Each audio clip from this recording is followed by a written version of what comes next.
Hello, I am Dr. Sigar Kanti.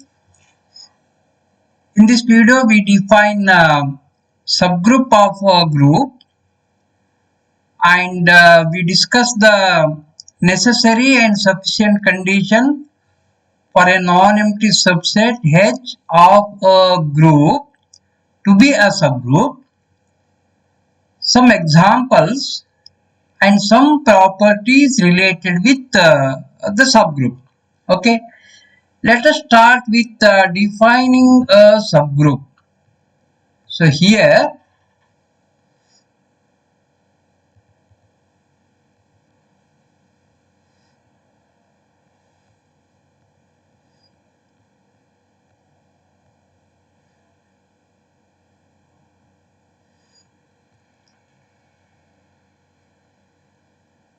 So let us define a subgroup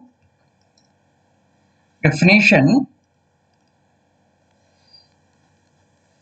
Let G be a group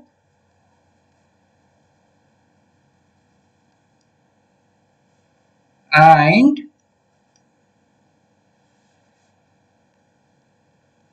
H be a subset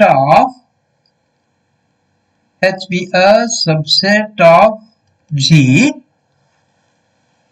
Then H is called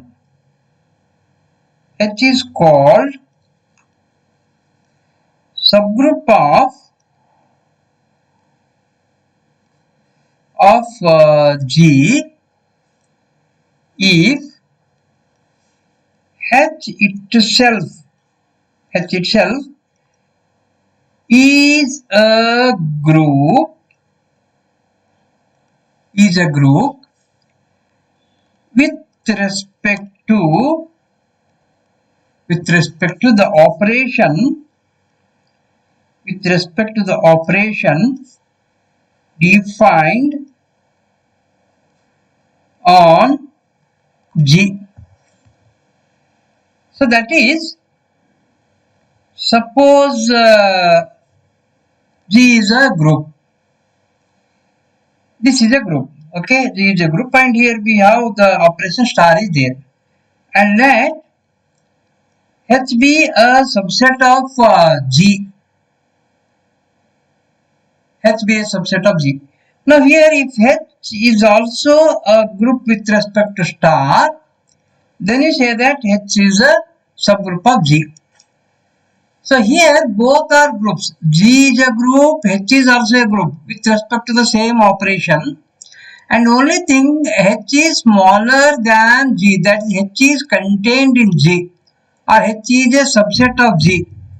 Then we say that H is a subgroup of G. So here in H also all the four conditions are satisfied. That is, closure law is satisfied, associative law holds, identity element exists, inverse element also exists, and the identity of H is same as the identity of G, and inverse of an element of H is same as inverse of element of G. Okay, both are groups here. Only thing, H is contained in G. Then we say that H is a subgroup of G. Next we go for the necessary and sufficient condition. Necessary and sufficient condition, that is a theorem.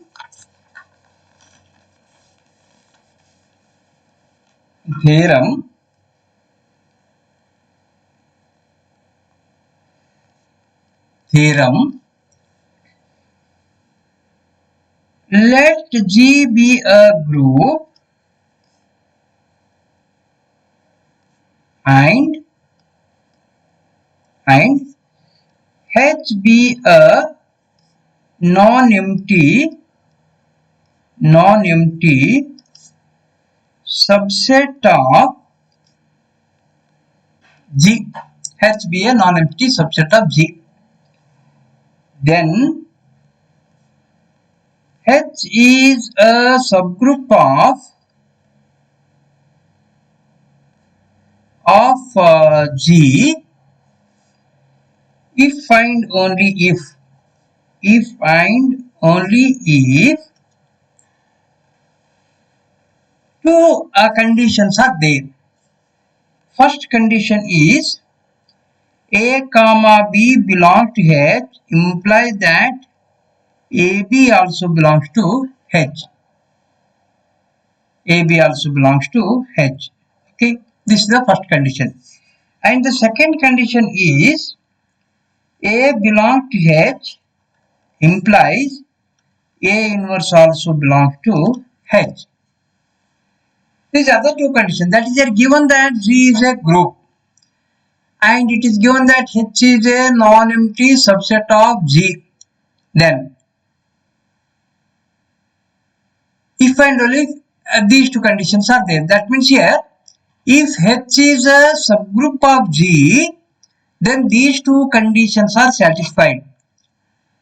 Conversely, if H is a subset of G satisfying these two conditions, then H is a subgroup of G. So to prove that H is a subgroup of G, what we need to prove is H itself is a group.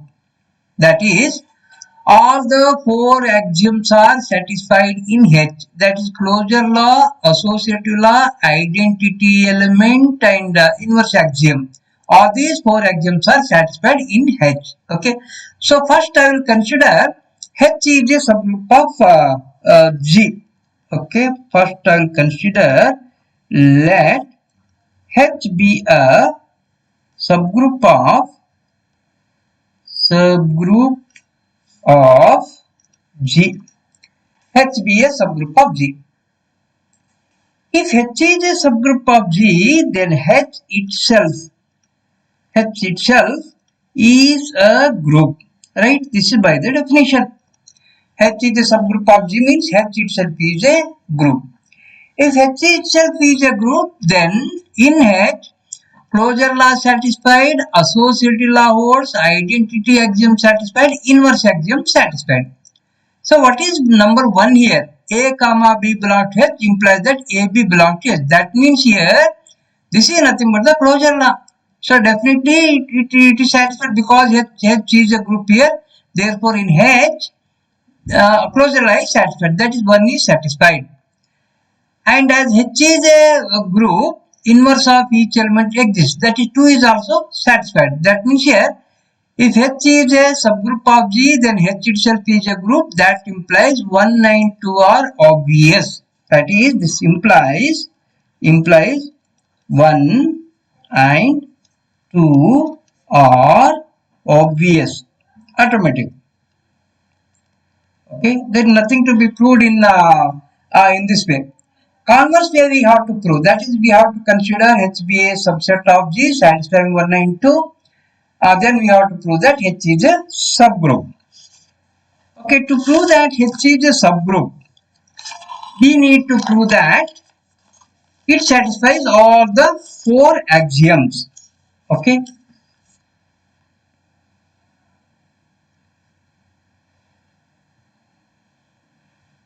So here, conversely,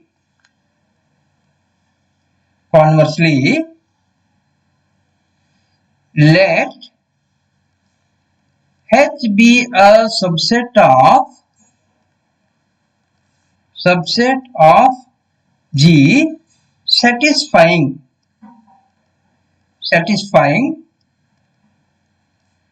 1, that is A comma B belongs to H implies that AB belongs to H. Second one is A belongs to H implies that A inverse belongs to H. So we have to show that all the 4 axioms are satisfied in H. Number 1. What is this 1?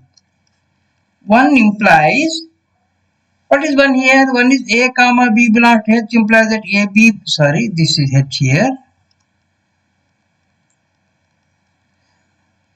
Okay, that is H. What is 1 here? A comma B belongs to H implies that AB belongs to H. That means here closure law satisfied in H. 1 implies closure law holds. holds in H. So first axiom is satisfied. Number 2. I'll go to associative. To prove that associative law holds in H, I have to consider let A, B, C belong to H implies that A into BC equal to AB into C. This we have to prove. So let me consider let A, B, C belong to H. This implies if A, B, C belong to H, H is a subset of G. Therefore, A, B, C also belongs to G. What is G here?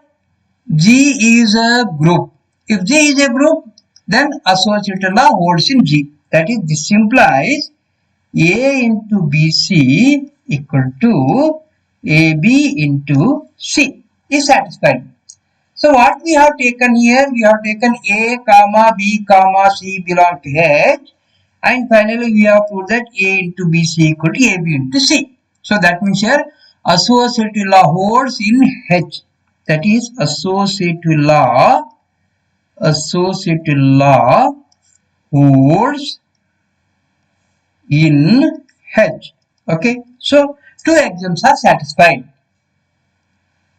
Next, I will go to identity and inverse axiom. Okay, so first I will go for the inverse. So what is the given condition? 2 is A belongs to H. A belongs to H implies that A inverse also belongs to H. That means here inverse of each element exists in H. That means here inverse axiom is satisfied. So 2 implies inverse axiom is satisfied. Okay, is satisfied. Now we are left with only the identity element. I have to prove that identity E belongs to H. Then we say that H is a subgroup. Fourth one. Now here let me take A belongs to H. Implies that A inverse also belongs to H. This is by given condition 2. What 2 says? A belongs to H implies that A inverse also belongs to H. Next, what is 1? What is the given condition 1? A comma B belongs to H implies that AB also belongs to H. Okay, so that is here. Now, A belongs to H, A inverse also belongs to H implies A inverse belongs to H. This is by condition 1. A comma B belongs to H implies that AB belongs to H. So here A comma A inverse belongs to H implies that AA inverse belongs to H. What is AA inverse? AA inverse is nothing but E belongs to H. So that is identity belongs to H. Identity E belongs to H. So what we proved here is closure law satisfied in H, associative law holds in H, identity element exists in H, inverse of each element exists in H, therefore H is a group. Therefore H is a group. So that is H is a, as this is contained in G, H is a subgroup of G. Okay, conversely we have proved that H is a subgroup of G. This is the theorem. Next we go for one more theorem that is also necessary and sufficient condition. So that is we club these two conditions in only one condition. So the statement is like this. Statement is like this. A non-empty subset H of a group G is a subgroup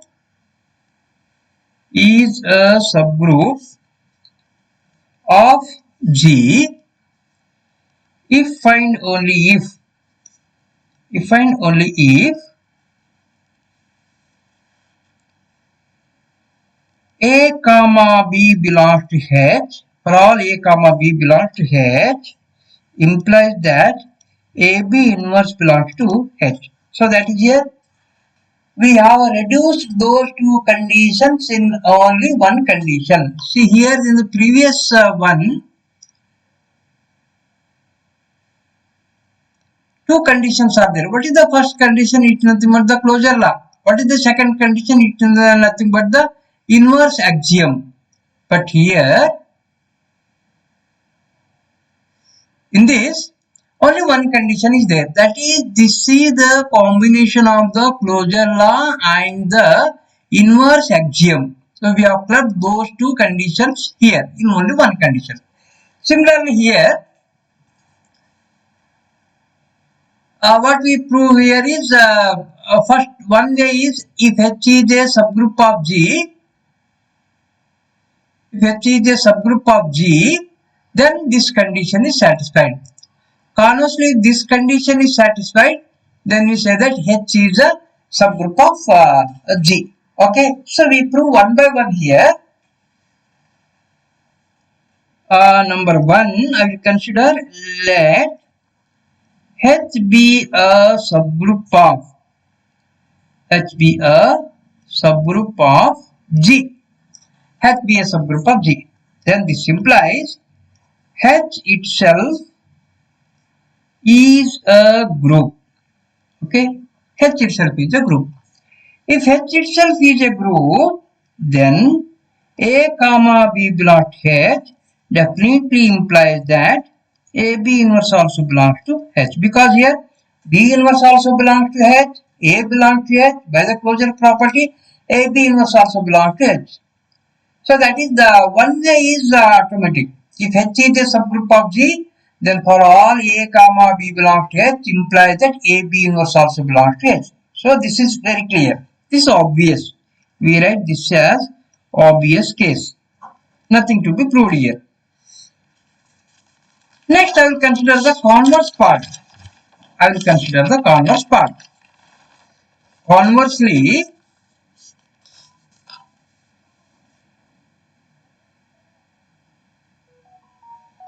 Conversely, we consider the converse part here. Conversely, what is the converse part? Let H be a subset of G satisfying the given condition, that is for all A comma B belongs to H implies that AB inverse also belongs to H. Okay. Conversely, we have considered this A comma B belongs to H implies that AB inverse belongs to H and H is a subset of G. We prove that H is a subgroup of G. Okay. To prove that H is a subgroup of G, I have to prove that all the four axioms are satisfied. So we go one by one here. First one, need not to go in that order only. In any order we can follow. Anyhow we have to show that all the four axioms are satisfied. So first one, let A belongs to H. Let me take A belongs to H. And I will write this as A comma A belongs to H. I am writing twice here. A comma A belongs to H. Then by the given condition is this. AB belongs to H implies that AB inverse belongs to H. So therefore, AA belongs to H implies that A inverse belongs to H. That is, this implies, what is A inverse? A inverse is E. E belongs to H. So that means here identity axiom is satisfied. Number 2, let, that is here identity axiom satisfied. Next, let A comma B comma C belongs to H. A, B, C belongs to H. What this implies? A, B, C also belongs to G? Yes, definitely, because H is a subset of G. Now here, if A, B, C belongs to G, G is a group. In group, A into BC equal to AB into C associated holds. So that is here I have taken ABC belongs to H. And what we proved here is A into BC equal to AB into C. That means here associative law holds in H. That is associative law holds in H. Associative law holds in H. Next, number 3. Number 3.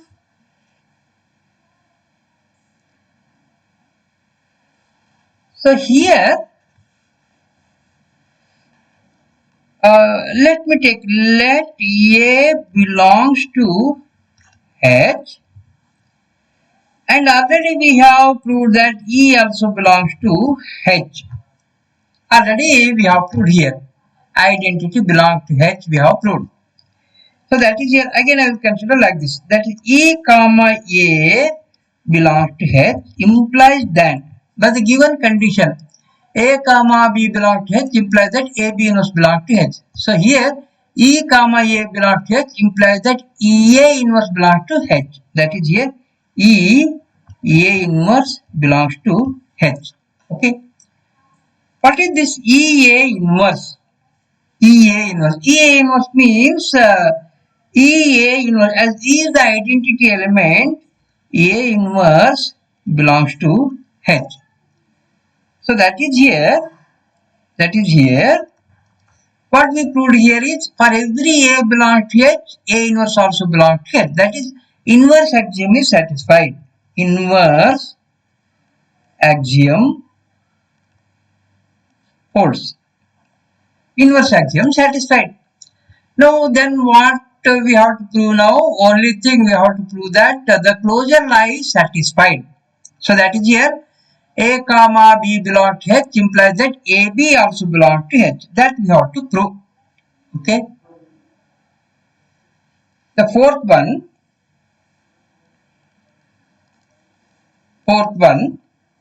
let A comma B belongs to H. A comma B belongs to H. My aim is to show that AB also belongs to H. Now here A comma B belongs to H. This implies A comma, already we have proved that if B belongs to H, B inverse also belongs to H. I will let A and B inverse belong to H.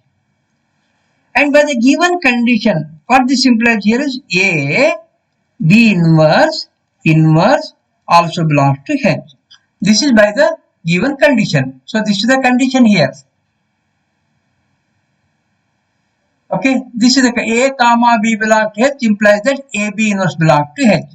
The same here I am using A comma B inverse belongs to H means A into inverse of this B inverse of inverse belongs to H. So that is here. This implies A into B inverse of inverse is nothing but B. AB belongs to H. So that is we have proved that closure law is satisfied, associative law holds, identity axiom is satisfied, inverse axiom is also satisfied. Therefore, H is a group. Therefore, H is a group. And as H is a subset of G, therefore, H is a subgroup of G. This is the main result to prove that a given subset is a subgroup. Suppose a group is given and a set is given. In order to prove that H is a subgroup of G, just we have to verify whether H is a subset of G or not first. If it is given that it is a subset, then Instead of verifying all those four conditions in H, just verify only one condition. That is, consider A comma B belongs to H. Try to prove that AB inverse belongs to H. If I am succeeded in proving that AB inverse belongs to H, then I can say that H is a subgroup of G. And conversely, suppose I have if H is a subgroup of G, then we can write AB inverse belongs to H. We can write. Next, I will go to an example.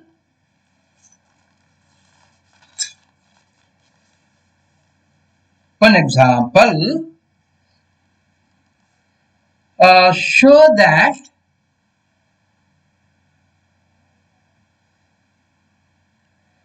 an example show that 2z comma plus is a subgroup of z comma plus. What is z comma plus? Z comma plus is the group of integers with respect to addition. And what is this 2z? 2z? 2z is the set of all even integers. So that is here my z is equal to 0, 1, 2, 3 up to infinity, minus 1, minus 2, minus 3 up to minus infinity. Okay, this is my z. 2z means this is the set of all even integers, that is 0, 2, 4 and so on, minus 2, minus 4, minus infinity. So here definitely 2z is a subset of z. 2z is the set of only even integers. Z is the set of all integers. Okay. So that is here clearly 2z is a subset of z. Now, to prove that 2z is a subgroup of z, we have to go to the necessary and sufficient condition. Consider let A comma B belongs to 2z. Show that AB inverse belongs to 2z. Here, my group is with respect to addition. Inverse means it is nothing but minus. Inverse of A is minus of A. Inverse of Z is minus of Z. Inverse of 5 is minus 5. Okay. So here, let me consider. Let A comma B belongs to 2Z. This implies A is even, B is also even. That means A is equal to say something like 2m and B is like say 2n. Then what is AB inverse? AB inverse means this is nothing but A minus B. This is equal to, what is A here? A is 2m minus, what is B here? This is 2n. This is equal to 2 into m minus n. Is this even? Yes. Therefore, this belongs to 2z. So, what I proved here is A comma B belongs to 2z. I have proved that AB inverse also belongs to 2z. This implies 2z is a subgroup of Z. 2Z is a subgroup of Z with respect to addition. Okay. And in general, NZ is a NZ comma plus is a subgroup of Z comma plus. That is a 2Z or 3Z or 4Z, 5Z like this.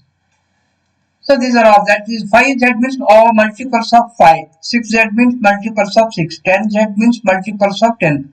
So always these are the subgroups of z comma plus. Okay. Next I will go to one property.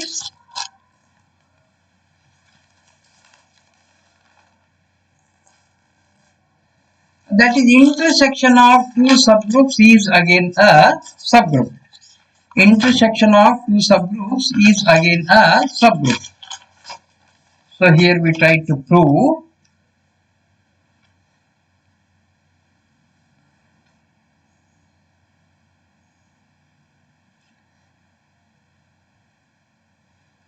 An example, I'll take this as an example.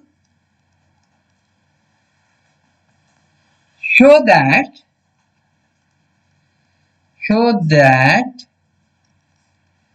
the intersection of two subgroups is again a subgroup of G. Show that the intersection of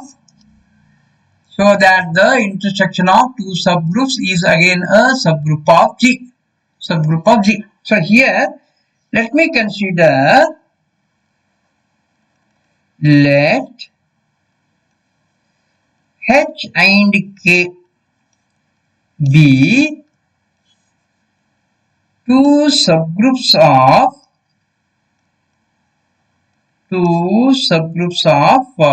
G. These are the two subgroups.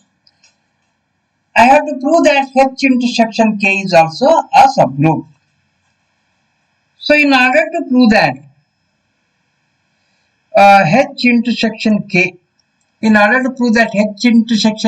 a subgroup, I have to consider two elements, say A comma B belong to H intersection K, and I have to prove that AB inverse also belongs to H intersection K. That is here. Let me consider, let A comma B belongs to H intersection K. And what this implies? This implies A comma B belongs to H and A comma B belongs to K. Okay, because A comma B belongs to their intersection means belongs to A comma B belongs to both H and K.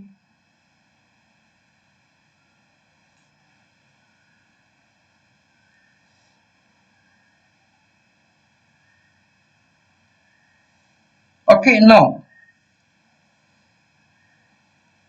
since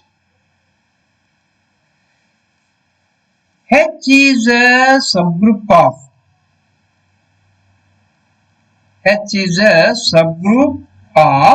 G. If H is a subgroup of G, then can I write AB inverse belongs to H? Yes, we can write, because H is a subgroup of G. Also, K is a subgroup of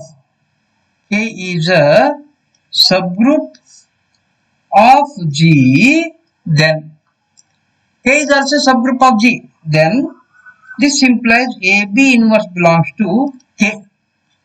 See here, AB inverse belongs to H and AB inverse belongs to K. And this implies AB inverse belongs to H intersection K. So that is here. What we have taken is, let A comma B belongs to H intersection K, and definitely H intersection K is a subset of G. Okay, because H and K are subsets of G, therefore the intersection of H and K again a subset of G. And in fact, H intersection K is subset of H also, H intersection K is subset of K also, and H intersection K is subset of G. Okay.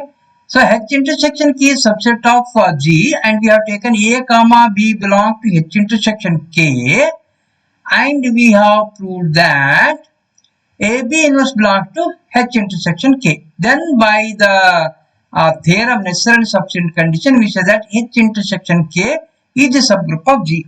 That this implies H intersection K is a subgroup of G. Okay, that is intersection of any two subgroups is again a subgroup. What about the union? Here union need not be a subgroup. So here is is H union K is subgroup of G? Answer is no. So to say that no, just I'll give a counter example. So for example, 2Z is a subgroup of Z. 3Z is a subgroup of Z with respect to addition. Okay, with respect to plus. 2Z is a subgroup of Z, 3Z is a subgroup of Z. What about 2Z union 3Z? So this is 2Z means this is the set consisting of all even integers. And 3Z means this is the set consisting of all integers, so multiples of 3, that is 0, 3, 6, 9, 12, 15, minus 3, minus 6, minus 7, minus 12, minus 15, like this. Okay. Now, is there union? Is a subgroup? Let me verify. So here 2 belongs to 2Z. Okay. This implies 2 belongs to 2Z union 3Z, right? And then 3 belongs to 3Z. This implies 3 belongs to 2Z union 3Z. So that is here 2 comma 3 belongs to 2Z union 3Z. But what about this 2 plus 3? 2 plus 3 is equal to 5. This belongs to 2Z union 3Z? No, because this consisting of only multiples of 2 or multiples of 3. This 5 is neither multiple of 2 nor multiple of 3. Therefore, this does not belong to 2Z union 3Z. That means here 2Z union 3Z is not a subgroup. So therefore here union of two subgroups need not be a subgroup. Okay, thank you. I'll stop here.